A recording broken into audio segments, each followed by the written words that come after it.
Leave. You shouldn't be here. Those were the first words Emma hurled at me, sharp, bright, slicing through the courtyard until every sound died. I had barely stepped onto the stone steps of the venue when her voice cut clean through the music. 200 guests turned in perfect unison. Some stared, confused. Others immediately pretended not to see anything at all. I stood frozen, still holding the small gift bag I'd brought for her. Something simple I'd picked up on the way. For a second, I truly believed she must be talking to someone standing behind me. But then she jabbed her finger directly at my chest. You heard me, Delia. Leave. Her dress rustled as she stepped closer, irritation sharp on her face, as if my arriving on time had somehow ruined her day. Behind her, the wedding planner froze mid-sentence, gripping her clipboard like a shield. The bridesmaids leaned together, whispering, their smirks barely concealed. But it was Caleb I searched for.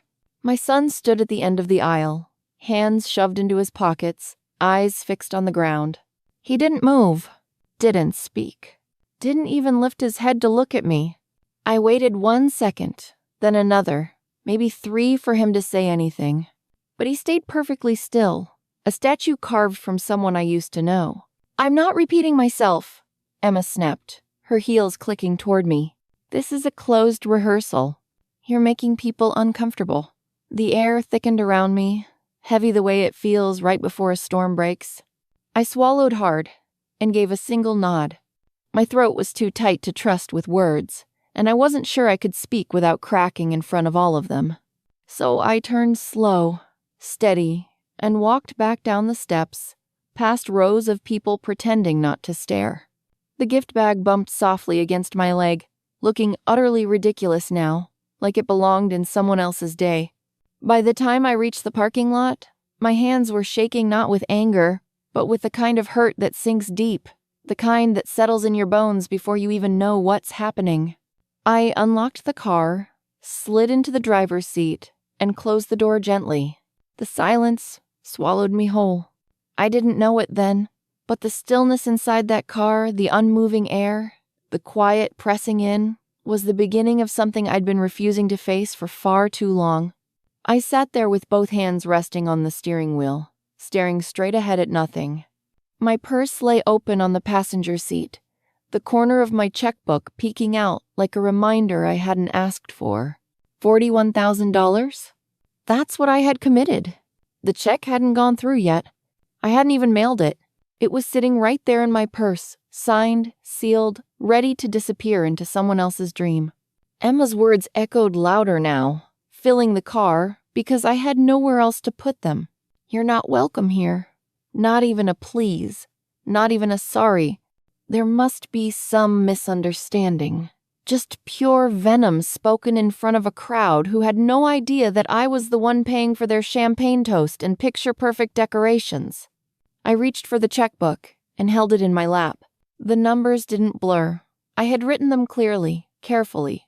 $12,000 for the venue, $18,500 for the caterer, $7,200 for the band.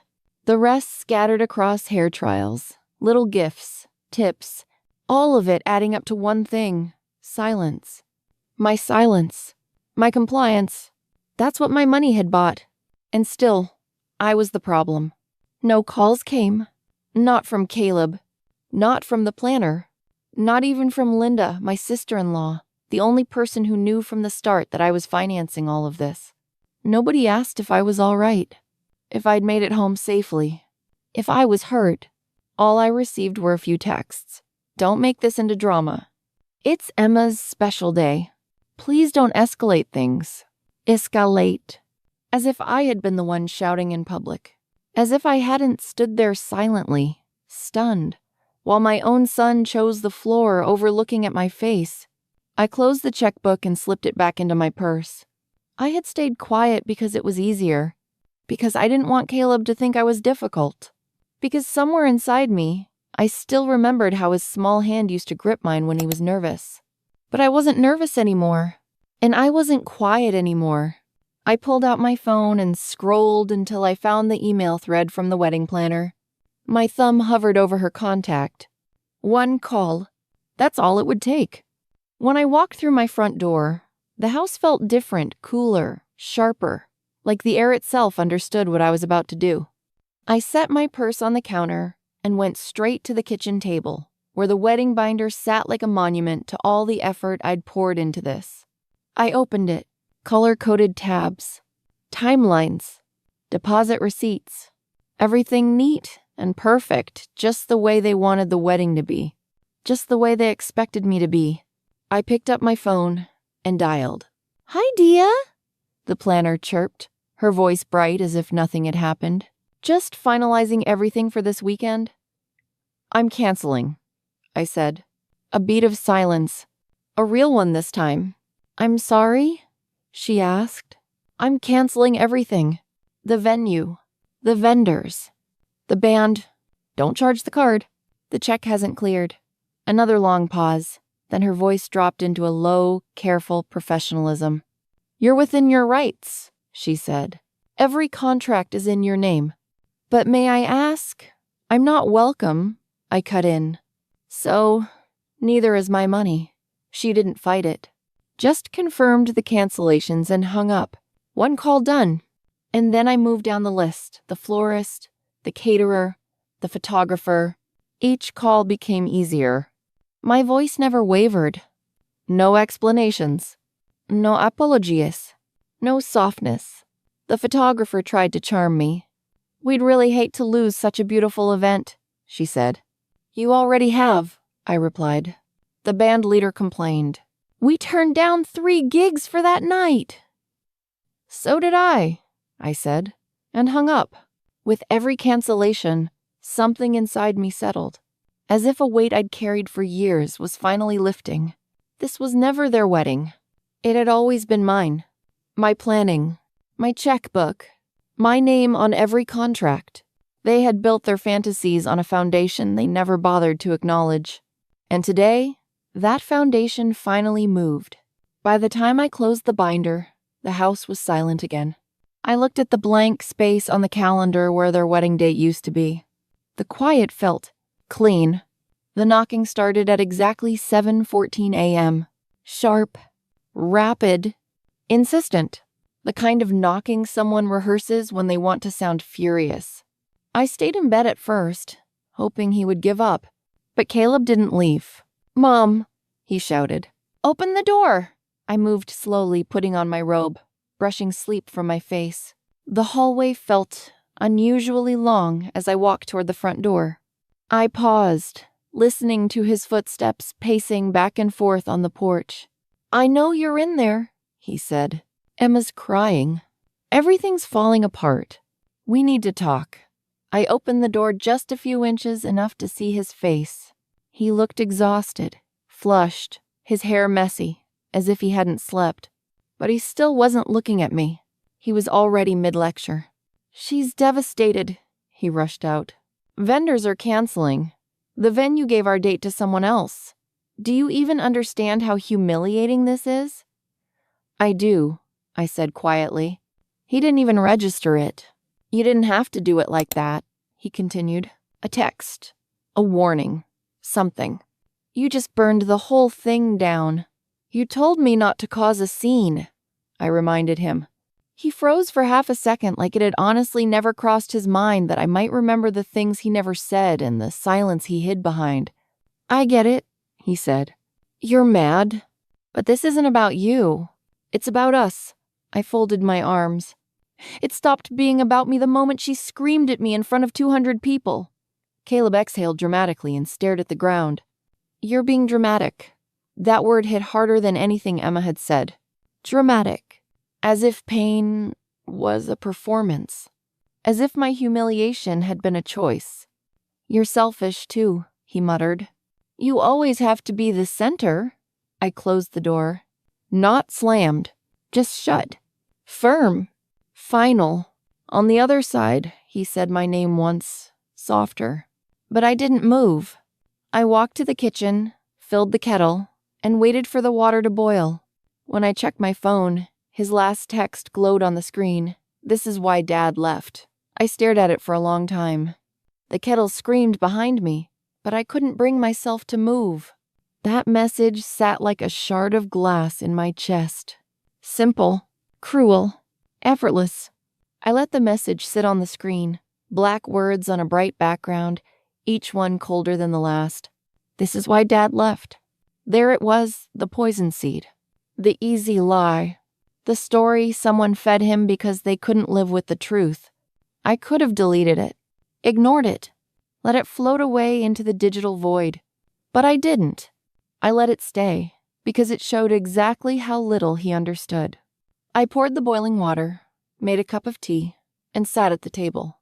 15 minutes later, the doorbell rang again. Then his voice muffled through the door, older and younger at once. "Mum, can we please talk?"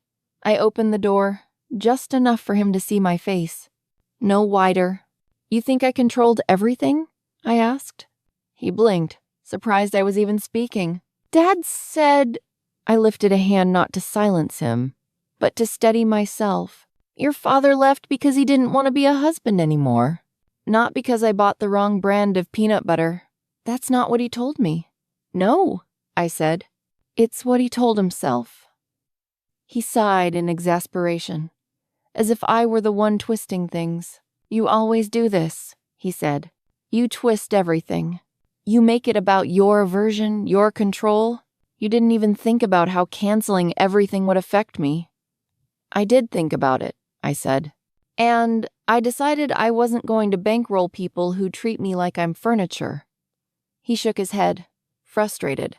"You freeze people out. You shut down. And that's why people leave." I didn't argue. I didn't defend myself. I didn't shed a tear. I simply opened the door a little wider and gestured toward the outside. "You should go," I said. He hesitated for a long moment, his eyes searching my face for some crack in the wall, some weakness he could appeal to. But there wasn't one left. Finally, he turned and walked to his car. I closed the door, locked it, went back to the table. My tea had gone cold. I dumped it into the sink and reached for my purse. There was still one more call I needed to make. "Miss." Chen didn't even blink as I laid the situation out. She flipped through the folder contracts, invoices, every signature in my handwriting, and nodded in her calm, precise way. "You're fully protected," she said. "They can't sue for breach. You funded it. You withdrew. Legally, it's no different from canceling a catered birthday party." "I just want to be left alone," I told her. She leaned back in her chair. "I'd advise a cease and desist. If either of them escalates, posts anything else online, or shows up yelling outside your home again, it will set boundaries quickly." Legal action against my own son sounded like the kind of thing people whispered about in supermarkets. But then again, so was being publicly kicked out of a wedding you were paying for. "I'll think about it," I said. On my way home, I stopped at the grocery store. Bananas, tea, a few things for dinner. Nothing dramatic. Nothing out of the ordinary. At checkout, I tapped my card. It didn't go through. "Want to try again?" the cashier asked. I tried. Twice. Same error. A strange chill ran through me. It was the same card I'd used for the wedding deposits. It should have worked. At home, I logged into my account. 3 transactions jumped out immediately. $2,800 airline tickets to Aruba. $1,45 à Luxury Luggage Boutique in New York. $760 a high-end spa in Scottsdale. All within the last day and a half. All under Caleb's name. I stared at the screen, heat creeping up my spine. No one asked. No one checked. They didn't even bother hiding it.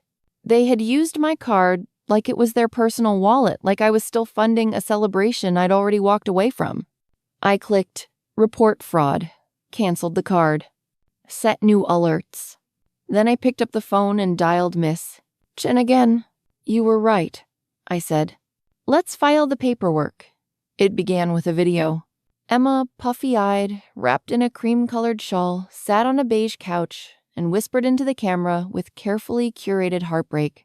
She blamed me for destroying everything, called me vindictive, claimed I had emotional issues, insisted I pulled the funding to punish her for taking Caleb away. Caleb reposted it with a caption. "We tried. Please be kind." The comments poured in within minutes. "Mothers like this are toxic. Classic jealous Mill. Cut her off for good, Queen." I didn't reply. I didn't comment. I didn't even watch it twice. I just sat at my kitchen table with a cup of tea and waited. The internet is fast, but truth moves differently. It doesn't sprint. It drips. Slow, heavy, inevitable. The first crack came from the photographer.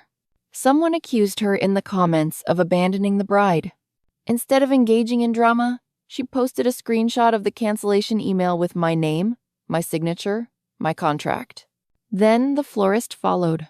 "Delia was our client, not the couple," she wrote, attaching an invoice with my information highlighted. One by one, the vendors began speaking not to defend me, but to protect themselves from Emma's angry followers. The bakery posted their own statement. "We were hired and paid by Miss Dia Morris. We canceled at her request." And suddenly, the tide shifted. Comments transformed. Tone changed.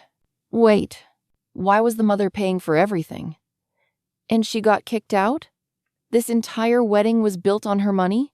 They owe that woman an apology? I scrolled with a strange, distant calm, not satisfaction, not fury, just the sense of something settling back into place after being crooked for far too long. Then someone uploaded a photo. A wide shot from the rehearsal taken before the shouting started. You could see me standing slightly off to the side, holding a gift bag, my head bowed. Everyone else was laughing under the string lights. No caption. No commentary. Just the truth in picture form. The post exploded with likes. Balance. Finally. I closed the laptop, shut off the lamp beside me, and let the room fall into darkness. My phone buzzed once. A new email from Caleb. "Let's put this behind us." The email was short. No greeting. No apology. Just a single line. "Let's put this behind us. Emma and I are willing to let you attend if you can promise not to cause more drama. Let me attend the wedding I paid for, the wedding I was publicly thrown out of, the wedding they had weaponized against me. After they drained my card, after they dragged my name online, after they rewrote the entire story to make me the villain, now they were willing to let me sit quietly in the background, smiling politely in photos as if none of it had happened. I didn't respond. I didn't delete it either. I simply closed my laptop, stood up, and walked upstairs to pack a bag. By noon, I was halfway to the coast. I'd booked a last-minute hotel ocean view, spa access included. I didn't ask for the best suite, but they gave it to me anyway. Maybe because it was available. Maybe because I finally looked like someone who needed rest. The bed was soft, the robe heavy, the silence clean.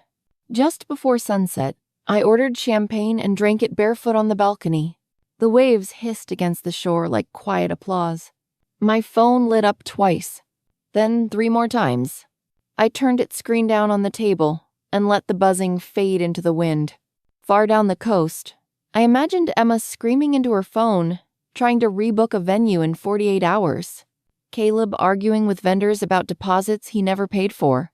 Their world shrinking, cracking, unraveling, and still somehow they believed I needed forgiveness. But I didn't feel angry or triumphant. I just felt free. The next morning I booked a massage. Chose Leona Scrub. Said yes to the upgrade. While they tried to salvage a celebration built entirely on someone else's generosity, I floated in warm water, weightless for the first time in years. That afternoon, a small envelope appeared at my hotel door. No return address. Inside was a single sheet of paper, folded once.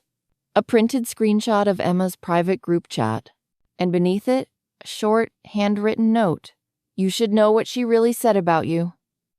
The handwriting was stiff, almost shaky, unfamiliar. I set the envelope on the dresser. I didn't open the hotel curtains. I just sat there and read every line slowly, twice. The messages were worse than I expected. "She's pathetic. Caleb's scared of her. I'll make sure she knows her place. And at the bottom of the screenshot, a list for the ceremony. All the names crossed out except one. Bride's mother will walk her down the aisle. I didn't show anyone. Didn't send it to Miss Shen. Didn't use it as ammunition. I simply folded it back into the envelope and left it on the dresser. It didn't matter. The world found out anyway on its own. First, a wedding planner forum picked up the story. Someone stitched together screenshots from vendors, posts from the bakery, comments from the florist. They mapped out the entire timeline like a case file. The headline was blunt. Bride ejects woman who paid for her entire wedding. Then the online commentary began. She kicked out the person footing the entire bill. I hope she sends invoices. Influencers forget actions have consequences. The sympathy shifted instantly. Clips from Emma's tearful video were reposted, paired with images of the contracts in my name. Someone slowed down her crying video and captioned it, Manipulation 101. People who had praised her as a victim now called her spoiled. Influencer moms quietly unfollowed her. Caleb's coworkers stopped liking his posts. Even distant relatives, the Christmas card-only ones, went silent. And then came a message I never expected. A DM from Jordan, Caleb's college roommate. I'm sorry this happened to you. I always liked you. Caleb used to say you were the reason everything went wrong, that you controlled everything. But he never took responsibility for anything. Not even when he totaled my car sophomore year. I didn't reply. I didn't need to. Instead, I saved his message, saved the forum thread, saved the florist's post, the photographer's screenshots, the side-by-sides. Not out of revenge, but because, for once, the truth didn't need me to speak for it. The world saw clearly without my voice. Without me justifying, explaining, begging to be understood. The envelope still sat on the dresser, the note untouched. But I already knew what it confirmed. I hadn't imagined any of it. The envelope stayed on the dresser, the final screenshot still lingering in my mind. All those crossed-out names, all those choices made without hesitation. And the one line left untouched. Bride's mother will walk her down the aisle. It said more than any insult Emma had written in that chat. It confirmed what had been true all along. I was never meant to be part of this wedding. Not really. Not beyond my checkbook. The day of the wedding arrived warm and bright, exactly the kind of weather brides dream of. I woke without an alarm. No reason to rush. No timeline to follow. No corsages to pin. No emergencies to fix.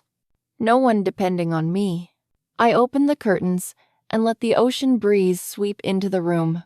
I stepped onto the balcony, wrapped in a robe, bare feet resting on the railing. The sea moved with a rhythm that didn't require my control. I poured myself a glass of champagne not to toast anyone else, but simply to enjoy the morning. Somewhere across the state, in a venue that had once been mine to gift, people were scrambling. There would be no quartet playing them down the aisle. No perfectly timed dinner service. No curated decorations or seamless transitions. Just frantic calls, last-minute substitutions, wilted flowers, and the echo of expectations collapsing. I didn't wonder what Emma wore. I didn't wonder if Caleb was nervous. I didn't care whether the ceremony was delayed, ruined, or miraculously saved. Instead, I opened my phone and uploaded a single photo. The pale beach. The wide sky. My hand holding a champagne glass against the sundae. Caption: Happiness looks better on me. I posted it. Closed the app, turned off notifications, and then turned off the phone entirely. It buzzed once, right before shutting down. I glanced at the screen. A final message from Caleb. Can we talk? But he already had his answer. I leaned back in the chair, closed my eyes, and let the wind tangle my hair. No noisy. No roles to perform. No forced smiles. No polite conversations. Just peace. For the first time in years, I didn't feel erased. I didn't feel like an accessory. an afterthought, a problem to be managed. I felt visible to no one in particular. And maybe that was exactly the point. Because some conversations don't need to happen. Some apologies arrive far too late. And some days like this one are meant to be spent in the quiet company of your own survival. I stayed on the balcony long after the sun climbed high, letting the hours pass without needing to fill them. There was no schedule anymore, no obligations tied to someone else's expectations. Just the sound of the waves and the distant call of seabirds drifting over the water. Later that afternoon, I walked along the shore. The sand was warm beneath my feet, the tide gentle enough to brush against my ankles without pulling me in. I breathed slowly, deeply, as if rediscovering something I had forgotten how to do. Halfway down the beach, I paused and looked out at the horizon. A thin line between sky and sea. A line that didn't belong to anyone. A line no one could take credit for or ruin. For the first time in a very long time, I wasn't thinking about Emma, or Caleb, or wedding timelines, or envoys, or the endless ways I'd bent myself to make other people comfortable. I was thinking about me, about what life might look like when I wasn't carrying everyone else's weight, when my worth wasn't measured in silence or checks or how small I could make myself to keep the peace. Maybe I would travel. Maybe I would take a class. Or repaint the living room. Or do nothing at all. The possibility felt light. I turned back toward the hotel as the sun began to dip, painting the water pink and gold. The evening breeze wrapped around my shoulders, cool and tender, like a quiet promise. No more shouting. No more begging to be understood. No more standing in places where I was treated like I didn't belong. I walked back slowly, leaving a trail of fading footprints behind me. Some things are meant to wash away. Some things deserve to stay gone. And some people, no matter how much you love them, have to learn what life looks like without your unwavering devotion. As the last bit of sun slipped beneath the horizon, I whispered to no one, "I'm finally done." And the ocean, steady and ancient, whispered back. If my story touched you, if you've ever had to reclaim your worth, feel free to like, comment, or subscribe. Your support helps me keep sharing the stories that deserve to be heard.